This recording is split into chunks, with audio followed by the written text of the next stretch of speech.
Hi everyone, I'm Abby and welcome back to today's Attorney Investigations.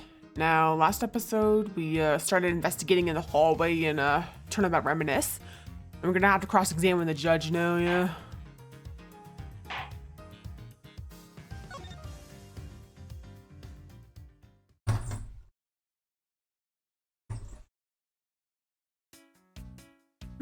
I believe I now have a very firm grasp on what happened here. Well, I do too. All right, Franziska. Would you care to share what conclusions you come to? Why should I do that? We're still in the middle of a competition, you know?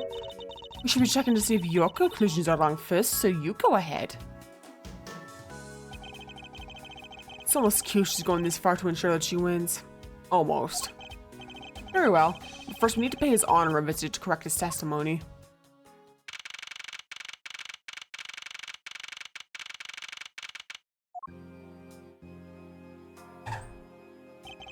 Your Honor, if I may, I'd like to test your witness testimony to see how it stands up. Do you doubt me? Am I your new suspect? In a sense, I suppose you could say that. Even you, a judge, are nothing but a common witness before the Von Karma. Silence in the courtroom. Silence, I say. Mr. New Prosecutor recommended by Martin Von Karma Miles as Mr. Ack! You bit your tongue again, didn't you? Ahem. As a defender of the law, I can never give false testimony. You can even place me under oath if you want. Very well then. Your testimony, if you please.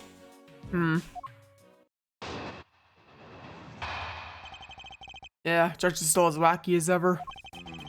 During the recess, I went to the restroom. There was a window on the hallway side. In other words, you could see into the hallway. As I entered, I saw the detective buying something from the vending machines. When I was about to exit the restroom, it completely disappeared. A detective that goes missing while on duty? That sounds mighty suspicious to me. Your Honor, can you please try to remain calm? Oh. I'm so used to simply listening to testimonies that I got caught up in the excitement. I'm sorry, Your Honor. I'm afraid I'm going to have to spoil your fun now.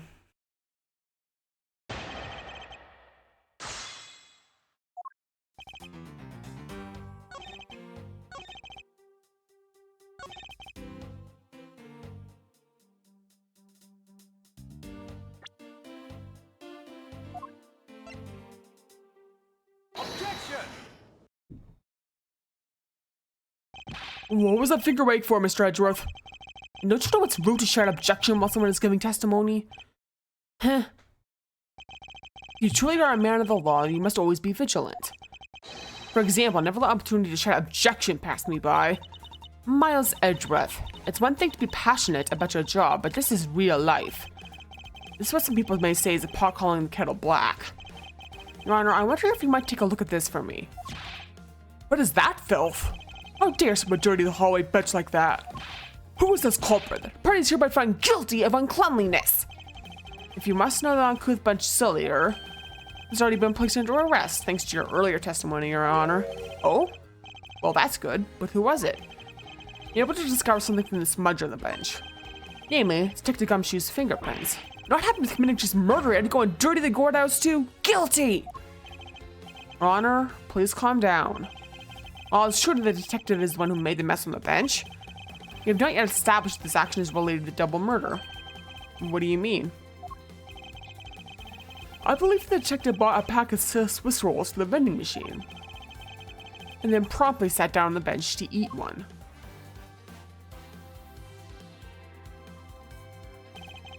The cake crumbs a piece of chocolate on the floor under the bench, and Detective Gumshoe's fingerprints prove my conclusions to be true. Oh. But I still don't understand. Is this whole thing related to how I couldn't see him as I was leaving the restroom? Heh, it is indeed. The window in the hallway is built rather high up into the wall, at around a grown adult's chest height. As evidence, I Samantha Franziska herself was unable to see out of that window.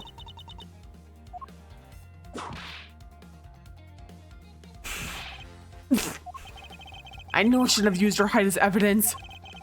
Basically, what this means is that the area directly under the hallway window is a blind spot when the hallway is being viewed from the men's restroom. Then, It seems you have made the connection. If someone were to sit on the bench under the window, yes, even someone as large as Detective Gumshoe would effectively disappear from sight. What? Do you finally see, Your Honor? Your testimony has just proven Detective Gumshoe was in the hallway the entire time. Ah, sorry. I didn't mean to say it with that much enthusiasm. All I wanted to do was try saying it once. Here, let me try that again. Hold it. Is there something of value that you'd like to say? Yes, actually, there is. I remembered something else just now.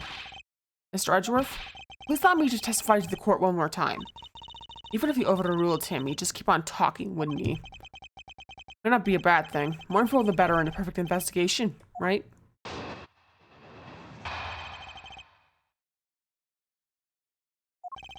I suppose it's possible you can't see the person from the restroom window. However, that doesn't mean the detective was sitting there when I looked. Anyway, I forgot to testify earlier about probably the most important detail. As I was leaving the restroom, I heard the loud bang of a gunshot. How was that? That is the testimony of one who judges the crimes of others. Your Honor, could you try to state the important facts first next time? I agree. Before you go around judging others, you should learn to judge your own words. Eek! I'm sorry. But honestly, I thought the song was just a noise popper until now. Now that he mentions that, right before we started the trial, I did talk about that.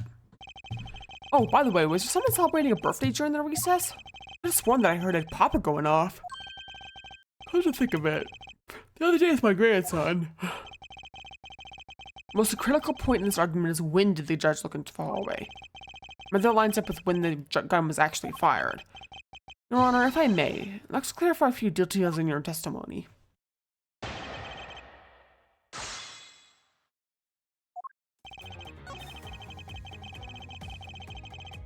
Hold it!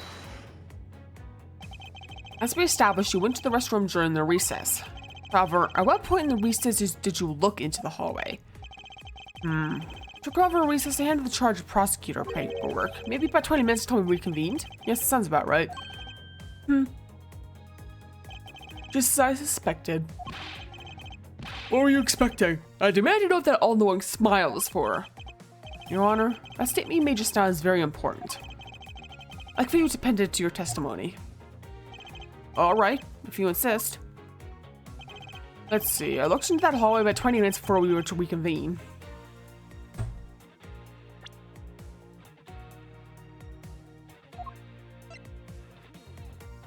He heard the gunshot right before the trial was about to start again, not 20 minutes before. That's the inconsistency there, the contradiction. Objection! Your Honor, can I allow you to make an objection? What? Your Honor, I'm really sorry, but can I allow you to not allow me to make an objection? Gods, I've been overruled? Your Honor, there are simply too many holes in your testimony for my taste. Oh, what do you mean by that? You claim that you heard the gunshot during the recess, but that is simply not possible. Mr. New Prosecutor recommended by Manfred von Karm. Ack! Instead of biting your tongue, why don't you bite your own words? Eek!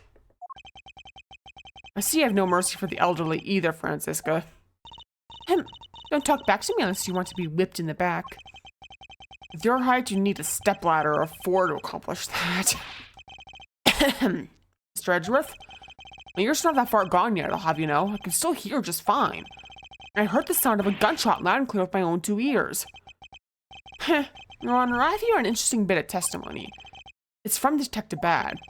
And according to him, he heard the gunshot right before the trial was about to start again. What did you just say? Your Honor, you just said that you heard the gunshot about 20 minutes before we were to reconvene. How do you explain this glaring contradiction? That can't be! Unfortunately, that is the truth. But I heard it clear as day. Bang! The loud sound of a gunshot. The sound of the gunshot. We keep returning to this point of contention. And that piece of evidence. I always did wonder where you found it where I did. However, now I understand what the gunshot the judge really heard really was. Unfortunately, Your Honor, this is what really produced the gunshot you heard. Yeah, it was actually a balloon popping. Take that! I found this object in the hallway earlier. What is that pink substance? It may not look it, but it's actually a piece of a balloon. I see. And I suppose you would like me to accept that pink balloon into the court record? Your Honor, I present this piece of evidence in order to overrule your testimony. What? Your Honor, your argument goes as follows. You saw no one in the hallway when you heard the gunshot. Now there is no guarantee that the detective was sitting on the bench at the time. Therefore, you believe you must have been at the crime scene to bed at lobby number 2. Am I correct? Yes, that's exactly right. Let me ask you something. Do you think that the gunshot you heard was produced by a real gun? I think I've said enough that even you can figure the rest out on your own. Your Honor, you were fooled by the popping of this balloon into thinking it was a gunshot. What manner of trickery is this? That was a good effort you put forth, Miles Edgeworth. But if it was me, I'd have wrapped this thing up before the judge even testified. Here to elaborate, I want to end something before it even begins. Well, to be honest, I did think the sound was a bit off from a real gunshot sound. But who could have guessed? Someone to pop a balloon in a place like this. That's true. One doesn't usually think balloons conjunction with the courthouse. I want to trade these coins with you. That's it. The balloon the girl was holding, it explains everything. Your Honor, if it makes you feel any better, you didn't lie once in your testimony. However, I can't really vouch for its accuracy. Oh no. Giving testimony can be such a difficult thing to do. What have I done? I owe Detective Gumshoe a very, very big apology. I'll see to myself that he is released. Wait. There are still a few things I have yet to resolve about what happened in the hallway. Your Honor, I request your permission to further question Detective Gumshoe. But why? I thought we just cleared his name. Whether we did just now or not, I still cannot say.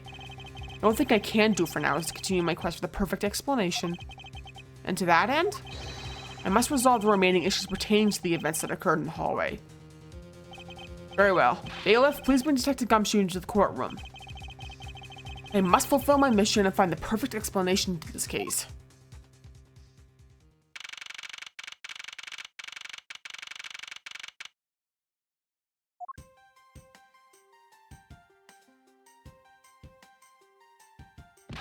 Well, what is it now? It's time for my trial already? I've already told you a gazillion times, pal. I didn't do it. I'll be the judge of that, Detective Gumshoe. No, you won't. I'll be the judge of that. No. I'm the judge around here, and I'll be the judge of that. Why can't you guys be a little less judgmental? Yes, well, speaking of hasty judgments, Detective Gumshoe, I'm afraid I must apologize for an error of judgment on my part.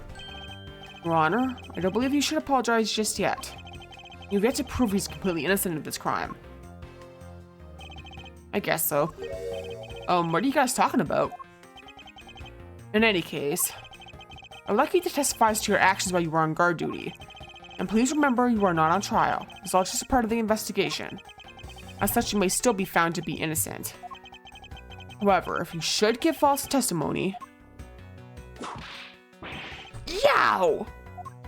My whip will object, loud and clear. If you are found to be lying, you will be held indefinitely. Understood? I gotcha, pal.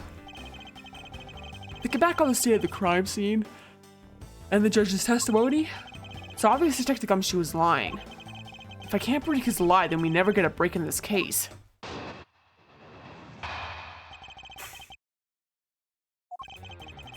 Came down here to this courthouse to Detective Bad's orders.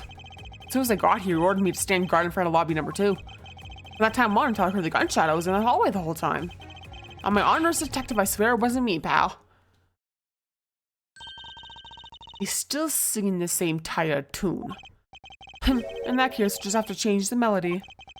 I know he's lying, and it's time I put the information I need out of him.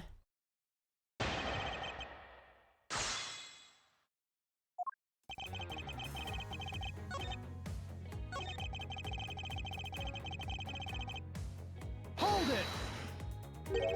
You claim to have been in that hallway the whole time. However, is it not a fact that you did something while you were in that hallway? Of course I did something. I guarded the door to lobby number 2, pal. What else? Very well then. What exactly does guarding that door entail? Well, to put it simply, oh, I know. It was my job to stay in front of the door without moving an inch. Oh? Detective Gumshoe, you mean to tell me that you didn't take a single step away from the door to lobby number 2? Is that really what you wish to testify to the effective? You got it, pal. Didn't take a single step away from the door, just like I was ordered not to.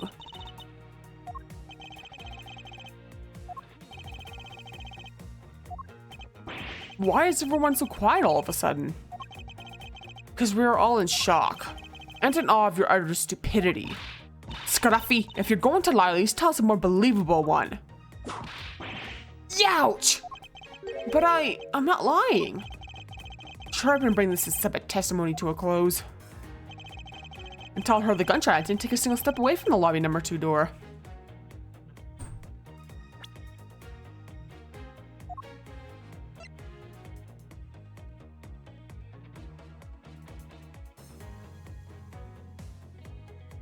Yeah. I have an objection. What is it, pal? Detective Gumshoe, I wonder if you might recognize this from somewhere. Hey, it's one of those things. The courthouse special Swiss rolls, am I right, pal? Precisely. In that case, I suppose, did you also recall the Sully Talway bench? Hey, you know what? I think it was probably me that did that. Detective Gumshoe, you know you can't go around dirtying up the courthouse like this. You inconsiderate, slovenly pig. Eek! I promise to clean up later, I swear. Now then, shall we get down to business? About the fact that you didn't move even a single step from in front of that door, if that really were the case, how are you able to buy a pack of Swiss rolls? Ack! Furthermore, if you didn't move a single step from in front of that door, how did you manage to get the bench dirty with your grubby hands? Youch! Here's Francisca's whip can do more damage than my words alone can. Alright, I confess, pal. I was hungry, so I bought a pack for myself, okay? Thought I'd get chewed out again if anyone found out about me eating on the job. So I didn't want to say anything. Well, unfortunately for you, I saw you do the whole dastardly deed. I clearly saw you buying a pack of Swiss rolls from the vending machine. Okay, I'm sorry for lying. That's all I'm sorry for, you got that? Because I'm not holding anything else back. That last statement may sound like it makes sense. However, there is something I don't quite believe about it. Are you sure you're not withholding further information from us? Huh? Of course not.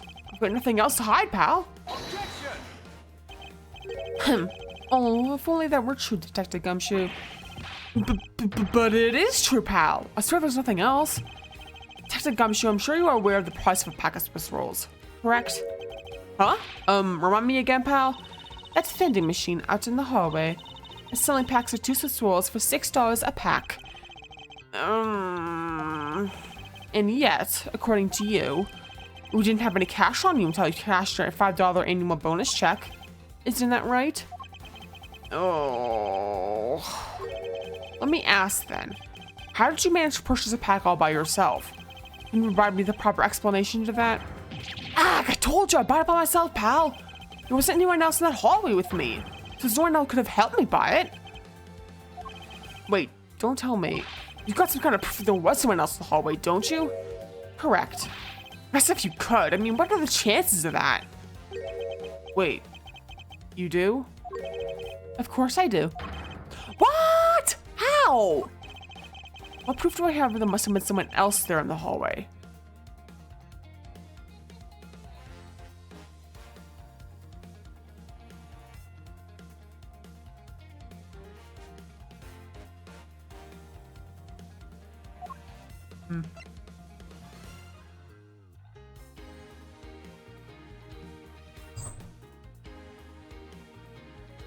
Yeah. Take that! Hey, you shoot that to me not 2 seconds ago, pal. I think you're under the mistaken impression that I bought this pack of rolls. Wait, if you didn't buy it, then that means you must have stolen it, you thief. What? I would never do such a thing. All you liars are the same. You started out as thieves. You're under arrest, pal. I believe you meant to assert that all thieves started out as liars. In that case, what does that say about you, detective? This particular Swiss roll is dropped by a certain someone. Oh. There were 2 rolls in this package.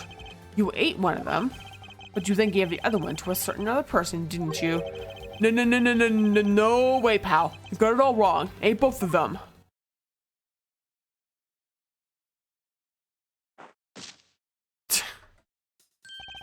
It would appear that they've caught you at last. Hey, don't you dare do anything bad to that girl. It would appear that they do know each other after all.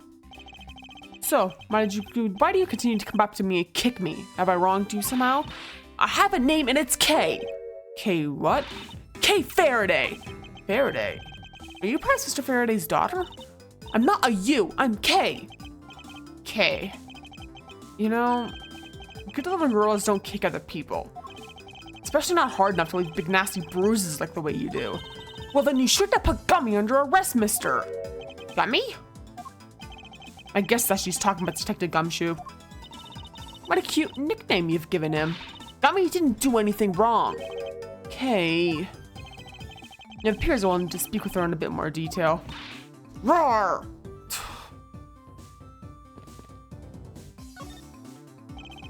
Now then, Kay. Hiss! She's like a stray cat. I wonder if I should feed her something.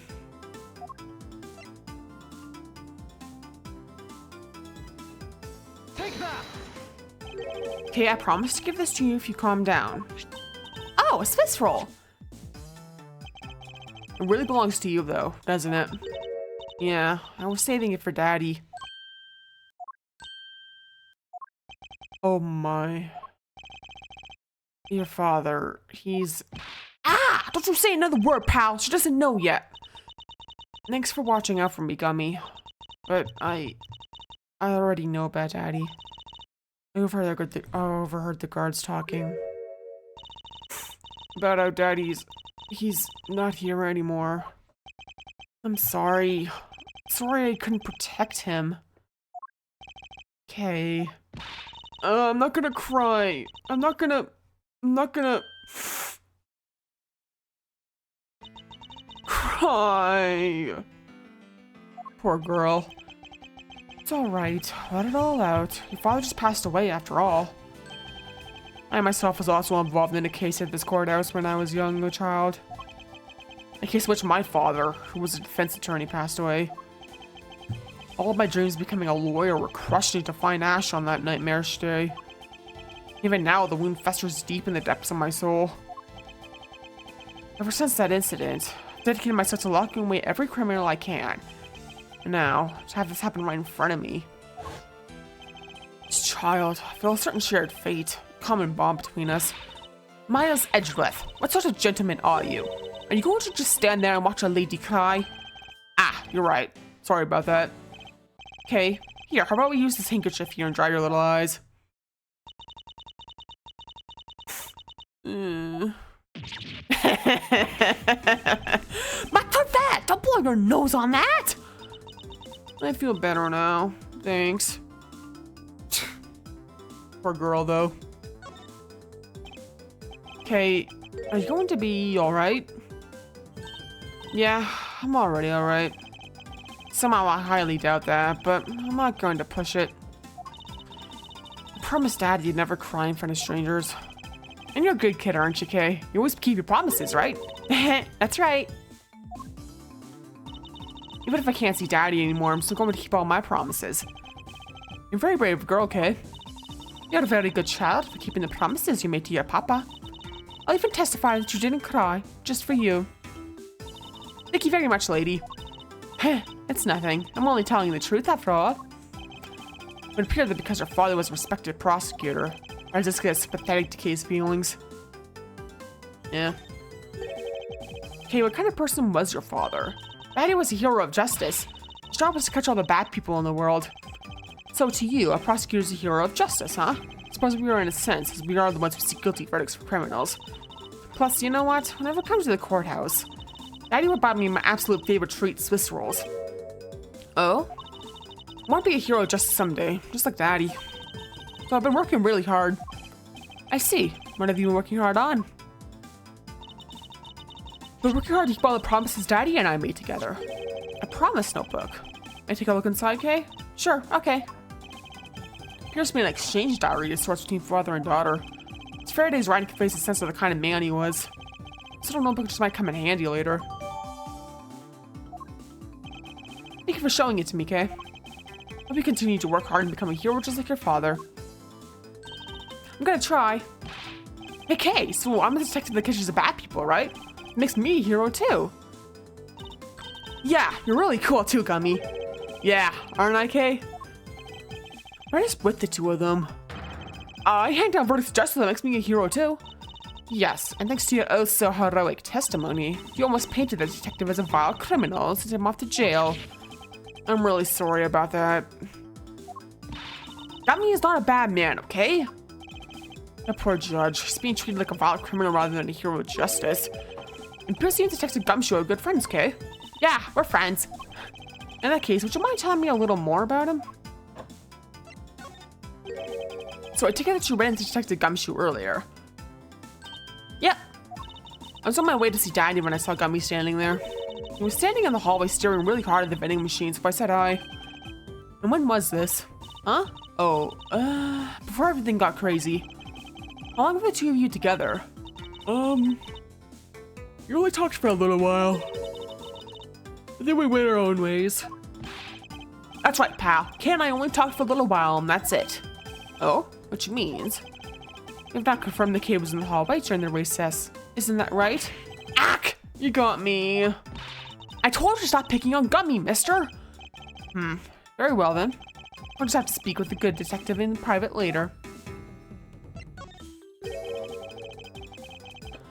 Were you the one who bought this pack of Swiss rolls, Kay? Well, I didn't really have a lot of money. And I somehow made $1 out of all the pennies and quarters I had. It still wasn't enough, and I really, really wanted one. Come to think of it, she did come and ask me to exchange a handful of change for $1. That's when you came and asked me to change your money, correct? Yeah, thanks so much for doing that, mister. Sure. But let me ask you, even with that $1 you still didn't have enough, correct? Well, that's why... Hey, if you bully Kay anymore, I'm gonna have to arrest you, pal. Need I remind you that you're the one already under arrest? Yow! I sense that Kay is going to be less than forthcoming with this question. Sorry about your roughly thing. Yes, well, now that's probably drenched in your nasal mucus. Don't worry, Kay, I have a spare. Here, you can have this one. Daddy said, never take things from a stranger. Ah, it's one of the promises made in your promise notebook, correct? Yeah, look, see? It's right here on this page. It's cute. Alright then, I'm not giving this to you. I'm merely allowing you to borrow it. You take it home, wash it nice and clean, and give it back to me next time we meet. Okay, but I never said I couldn't borrow things from strangers.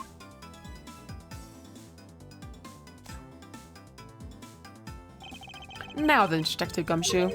Uh-oh. I believe it is now crystal clear that you were with little Kay in that hallway.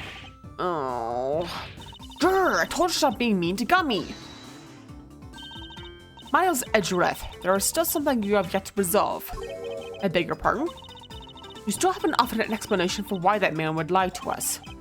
That's, well... Gummy, don't tell me you lied for my sake. Hey, don't worry about it, Kay. Everything's gonna be okay. Ah, so that's why. So, what was Detective Gumshoe's motive for lying? If you can't explain that, then you can't call this a perfect investigation. His reason for lying is very simple. What? Here's what I believe to be his reason. From simple observation of the detective's actions and interactions with Kay, it's always the detective was lying for the young girl's sake. And this piece of evidence will show you exactly why. Yeah. This piece of evidence proves Detective Gumshoe was lying on account of Kay.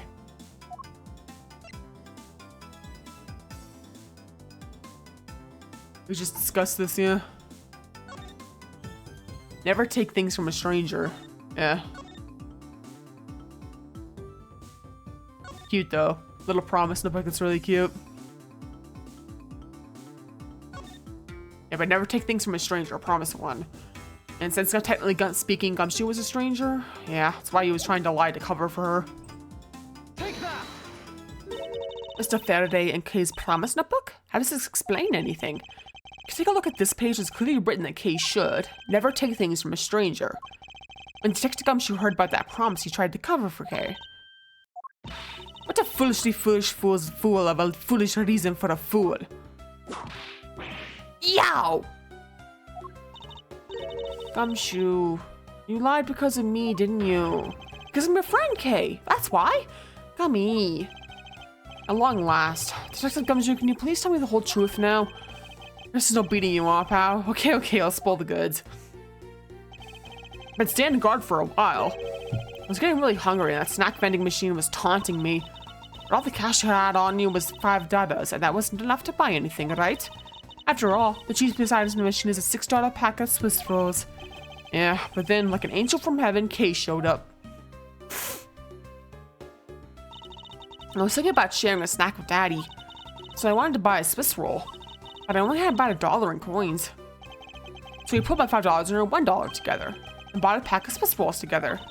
And I was worried about breaking one of my promises. So then Gummy said, Mr. Faraday's one scary guy when he gets mad, but don't worry, he won't get in trouble if I don't tell, right?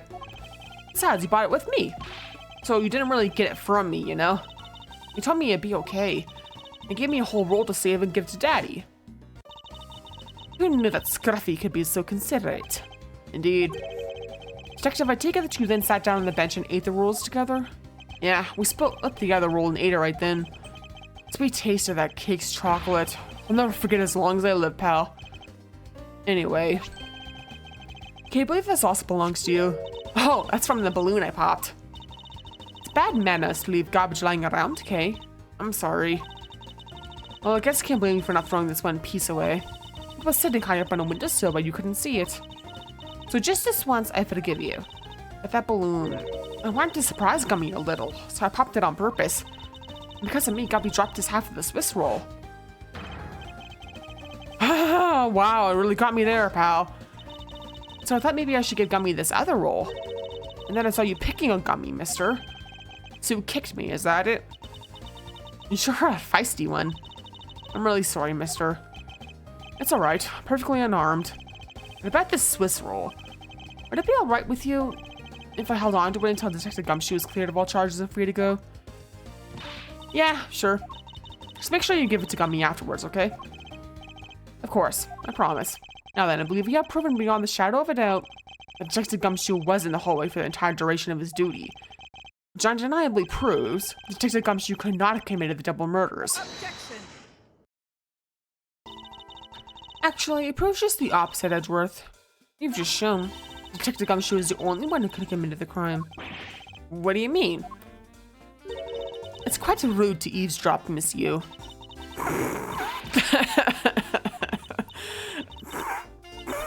I'm getting lectured on manners by a girl with a penchant for whipping people. What? How dare you talk back with such insolence? You're wrong, lady. Gummy's not the bad guy. Oh, and what over here? What is a child doing here in a courthouse? Bailiff, please take this child away.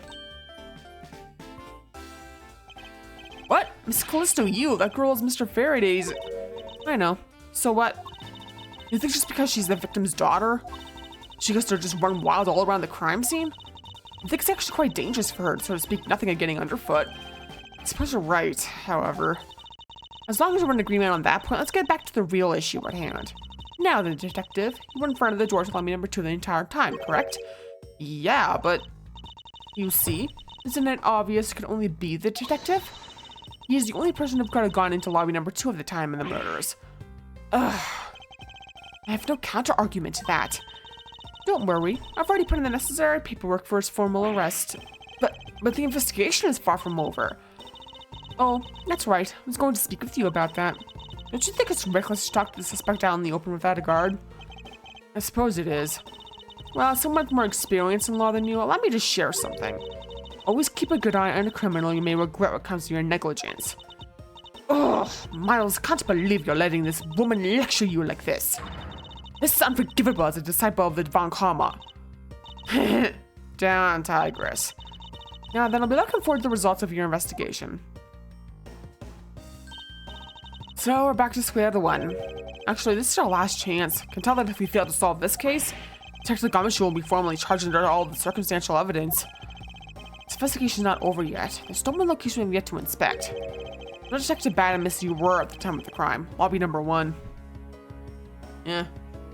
He's so cute, isn't she?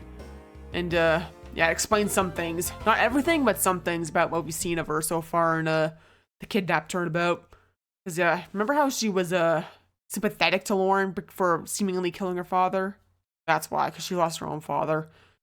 And then that's also how she knows Edgeworth and Gumshoe and stuff like that. It's kind of cute, isn't it? We'll be seeing more of Kay, so don't worry. Anyways, thanks for watching. Feel free to like and comment and subscribe and check out my Twitch and Ko-Fi and Twitter/X. Next episode, I'll be continuing the Turnabout Reminiscence. So yeah, hope you join me for that, and peace off.